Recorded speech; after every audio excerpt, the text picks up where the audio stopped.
Hello everyone, my self Jitendra Sharma. तो कैसे हो आप सभी? आई होप आप अच्छे होंगे। तो आज हम पढ़ेंगे शारीरोपकर्मण्य शारीर। ये हमारे रचना शारीर का पहला चैप्टर है आयुर्वेदा का। तो गाइस, हम बात करते हैं इसके अंदर सबसे पहले शरीर की व्याख्या, यानी शरीर के बारे में जानते हैं हम। तो सबसे पहले आपको ये श्लोक याद होना चाहिए। शुक्र शोणितम जीव संयुगे तू खलु कुक्षि गते गर्भ संख्या भवती। तो गाइस, ये श्लोक आपको याद रखना, ये आचार्य चरक के अनुसार है। अब हम इसकी हिंदी देखते हैं।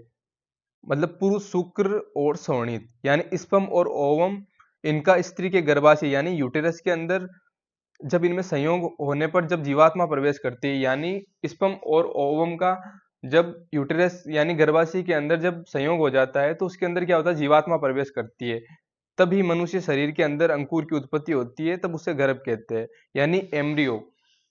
यानी जब क्या होता है, स्पर्म और ओवम का यूट्रस के अंदर संयोग होता है, तब उसके अंदर आत्मा प्रवेश करती है, यानी जीवात्मा प्रवेश करती है, तब उसको एम्ब्रियो कहते हैं। तो ये तो हो गया आचार्य चरक के अनुसार। आयुर्वेद शास्त्र के अनुसार संसार में उपलब्ध सभी पदार्थ यानी सभी वस्तुएं, सभी प्राणी पंच महाभूत द्वारा निर्मित हुए हैं। इसलिए मनुष्य के गर्भ की निर्मित भी पांच भौतिक होती है। यानी आयुर्वेद शास्त्र ने क्या बोला है कि संसार के अंदर जितनी भी चीजें उपलब्ध है, सारी वस्तुएं, सारे प्राणी, सारी चीजें पंच महाभूत से बनी होती है। इसलिए क्या होता है कि गर्भ की उत्पत्ति भी पंचभौतिक होती है, वो भी पंच महाभूतों से बना हुआ होता है। अब देखते हैं आचार्य सुश्रुत के अनुसार। शुक्र शोणितम गर्भाशय स्तम आत्म प्रकृति विकार समुचितम गर्भ इति उच्यते तम चेतनावस्थितम वायु विभजति तेज एन पचति आप क्लेदयन्ति पृथ्वी सहन्ति आकाश विवर्ध्यति एवं विवर्धित स यदा हस्तपाद जीवा ग्राण कर्ण नितम आदि भी रंग रूपेत तदा शरीरम इति संज्ञा लभते तच्च षडंग शाकास्तस्त्रो मध्यम पंचम षष्ठम सिर इति। तो इन्होंने क्या बोला आचार्य सुश्रुत ने कि शुक्र और शोणित यानी sperm and ovum in uterus यानी गर्भाशय के अंदर इनका संयोग होता है और उसमें आत्मा प्रवेश करती है। तो आठ प्रकृतियां और विकार, आठ प्रकृतियां होती है आपकी अव्यक्त, महान, अहंकार, पंच तन्मात्रा। ठीक है, फिर विकार आपके हो गए 11 इंद्रिया, पांच कर्मेंद्रिया होती है, पांच ज्ञानेंद्रिया होती है और एक उप इंद्रिय जो कि मन होती है। फिर पांच महाभूत, इन सबका संयोग होता है तो क्या बनता है, गर्भ बनता है। अब फ्रेंड्स, ये गर्भ निर्माण हो गया। तो गर्भ निर्माण होने के बाद गर्भ में अगर चेतना है तो वायु क्या करती है, वायु उससे विभाजन का कार्य करती है। फिर तेज उसे पचाता है, जल क्लीनता पैदा करता है, और फिर पृथ्वी सहनन और घनता उत्पन्न करती है, और आकाश क्या करता है, रिक्तता निर्माण होकर उसका आकार बढ़ाता है। तो इस प्रकार पांच महाभूतों द्वारा गर्भ पर कार्य होने से जब उसे हाथ, पेट, जीवा, नाक, कर्ण, नितंब आदि अंग प्रत्यंग निर्माण होते हैं, तब उसे शरीर कहा जाता है। तो फ्रेंड, शरीर किसे कहा जाता है, जब ये पांचों महाभूत गर्भ पर कार्य करते हैं और हाथ, पेट, जीवा, नाक, कर्ण, नितंब आदि अंग प्रत्यंग निर्माण करते हैं, तब उसे शरीर कहते हैं। फिर एक डेफिनेशन और देख लेते हैं शरीर की। शीर्यते अनेन इति शरीरम, प्रतिपल क्षीण अथवा नष्ट होते रहने के कारण ही उसे शरीर कहते हैं। मतलब जो प्रतिक्षण क्या होता है, नष्ट होता रहता है, यानी क्षीण होता रहता है, उसे शरीर कहते हैं। तो ये भी आप याद रख सकते हो। फिर गाय से शरीर के पर्याय, यानी काय हो गया, देह हो गया, तो ये आपके शरीर के पर्याय हो गए। अब देखते हैं शरीर की व्याख्या। शरीरम अधिकृत्य कृतम तंत्रम शारीरम, यानी शरीर को आधार मानकर उसी के संबंध में संपूर्ण ज्ञान जिस तंत्र में या जिस शास्त्र में वर्णित है, उसे शारीर कहते हैं। तो ये तो हो गया हमारे शरीर की परिभाषा, और ये श्लोक आपको याद करना। फिर बात करते हैं शरीरी की व्याख्या, यानी शरीरी का अर्थ है आत्मा। ठीक है, शरीरम अस्य अस्तिति शरीरी। ठीक है, अब अत पंच महाभूतों और आत्मा, इनका समुदाय ही पुरुष कहलाता है, उसे कर्म पुरुष कहते हैं। यही पुरुष चिकित्सा करने योग्य है। तो फ्रेंड्स, अब हम देखते हैं षडंग शरीर। तो षडंग शरीर क्या होता है, मानव शरीर का अध्ययन करने के लिए उनके 6 विभाग किए गए हैं। इसी को षडंग शरीर कहा गया है। यानी शरीर के, मानव शरीर को अध्ययन करने के लिए 6 विभाग कर दिए, तो इनको षडंग शरीर बोल दिया। अब क्या है, शरीर के 6 अंग होते हैं, 4 शाखाएं हो गई, मध्य शरीर हो गया पांचवा, और फिर छठा क्या हो गया, सिर हो गया। यानी एक क्या होता है, दक्षिण ऊर्ध्व शाखा, वाम ऊर्ध्व शाखा, दक्षिण अध शाखा, वाम अध शाखा, मध्य शरीर, और फिर और सिर और गिरवा। तो फ्रेंड, जैसे ये आपकी बॉडी हो गई, और फिर ये होगी दक्षिण ऊर्ध्व शाखा, फिर ये हो गई वाम ऊर्ध्व शाखा, फिर ये होगी दक्षिण अध शाखा, फिर ये हो गई वाम अध शाखा, फिर ये होगी, ये हो गया मध्य शरीर, और फिर सिर और गिरवा, क्योंकि ये हो गया सिर और गिरवा। तो ये हो गया हमारा सड़ंग शारीर। अब हम देखते हैं शारीर शास्त्र के विभाग। मानव शरीर के 6 विभाग एवं अनेक उपविभाग व अंग प्रत्यंग हैं। उन अंगों की रचना एवं क्रिया संबंधी ज्ञान के लिए शारीर शास्त्र को 2 भागों में बांटा गया है, ठीक है। पहला भाग है रचना शारीर, दूसरा भाग है क्रिया शारीर। अब हम देखते हैं रचना शारीर। रचना प्रतिपादकम शारीरम रचना शारीरम, यानी जिस विज्ञान के अंतर्गत शरीर के अवयवों की रचना यानी स्ट्रक्चर के संबंध में अध्ययन किया जाता है उसे रचना शारीर यानी एनाटॉमी कहते हैं। इसके अंदर हम लोग पढ़ते हैं अस्थियों के बारे में, बोन्स के बारे में, फिर muscles, joints, veins, nerve, position, size, relation, इन सब के बारे में हम पढ़ते हैं। इन सब के बारे में हम एनाटॉमी के अंदर पढ़ते हैं। फिर अगला है हमारा क्रिया शारीर, यानी क्रिया प्रतिपादकम शारीरम क्रिया शारीरम, जिस विज्ञान के अंतर्गत शरीर की अवयवों की क्रिया यानी फंक्शंस के संबंध में अध्ययन किया जाता है उसे क्रिया शारीर कहते हैं। इस विज्ञान से हमें विशेष रूप से दोष, धातु, मल का निर्माण एवं सूक्ष्म क्रिया, अवयव, ऑर्गन और संस्थान, सिस्टम किस प्रकार कार्य करते हैं आदि का ज्ञान होता है। मतलब इसके अंदर हम पढ़ते हैं ऑर्गन्स के बारे में, फंक्शंस, इन सारी चीज़ों के बारे में पढ़ते हैं, ठीक है। जैसे कि दोष हमारे वात, पित्त, कफ हो गई, धातु हमारी रस, रक्त, मांस, मेद, अस्थि, मज्जा, शुक्र हो गई, फिर मल हमारा मूत्र, श्वेत, पुरुष हो गया। इन सारी चीज़ों के बारे में हम पढ़ते हैं। अब हम देखते हैं अगला टॉपिक, आचार्य सुश्रुत के समय में संरक्षण एवं मर्तशोधन पद्धति। अब हम सबसे पहले इसमें देखते हैं संरक्षण से पूर्व मर्त शरीर की परीक्षा एवं सावधानियां, यानी संरक्षण से पहले जो मर्त शरीर है उसकी परीक्षा कैसे की जाती थी और सावधानियां कैसे।